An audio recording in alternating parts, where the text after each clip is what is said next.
I think certainly being focused on something that you're confident will have high value to someone else, and just being really rigorous in making that assessment, because people tend to, a natural human tendency is wishful thinking.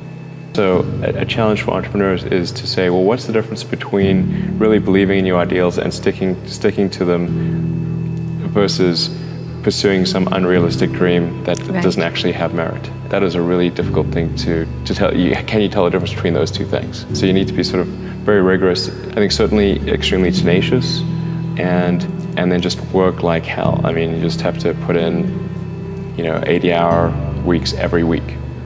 All those things improve the odds of success. If other people are putting in 40-hour work weeks and you're putting in 100-hour work weeks, then even if you're doing the same thing, you know that you will achieve in 4 months what it takes them a year to achieve.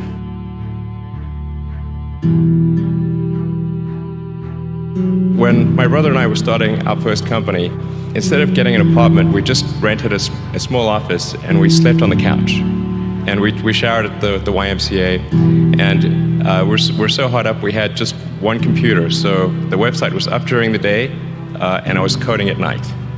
7 days a week, all the time. So briefly had a girlfriend in that period, and in order to be with me, she had to sleep in the office. So work hard like every waking hour. It's the thing I would say, particularly if you're starting a company. And I mean, if you do simple math, say like, okay, if somebody else is working 50 hours and you're working 100, you'll get twice as much done in the course of a year as the other company.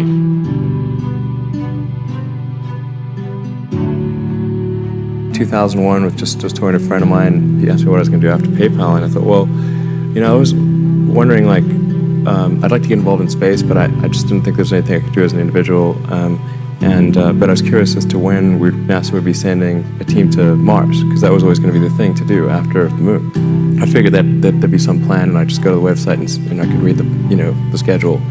Actually, there wasn't anything on the website, and is it secret? I don't know.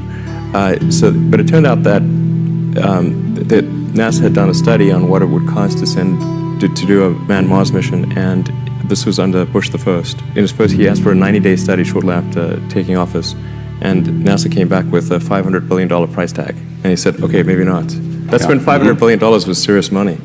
So then that got totally shelved, and it was like you were not allowed to talk about any kind of crewed mission to Mars at NASA. Anyway, but I thought, well, if I could do something that would galvanize public interest, and then that public interest would translate to additional appropriations for NASA and increase their budget, then maybe they could do it. So actually, what I sort of thinking I would do is send a small greenhouse to the surface of Mars with seeds in dehydrated gel, and the public tends to respond to precedents and superlatives. So this would be the furthest that life's ever traveled, the first life on Mars. I tried to figure out how to do this with the proceeds that I had from PayPal, and I was able to figure out how to get the cost of the spacecraft down, and the communications, and the little greenhouse and everything. But the one thing I couldn't compress was the cost to launch, because there are only a few options, and the US options were way too expensive. And so I ended up going to Russia 3 times to try to buy.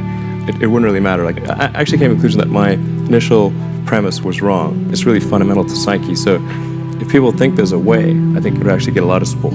It can't be just banging your head against the wall. You got to believe that this can be done without breaking the federal budget. So that's when I said, okay, well, is there some way to affect the cost of space transport? And got together with a group of people over a series of Saturdays just to try to understand, is there something fundamentally super expensive about rockets, or can the cost be substantially improved? We had a bunch of those kind of brainstorming sessions, and I couldn't see any fundamental obstacle to improving the cost of rockets. So that's when I started SpaceX. At the point, I would say the probability of success was definitely less than 50%. I thought it would most likely not succeed, but it was worth a try.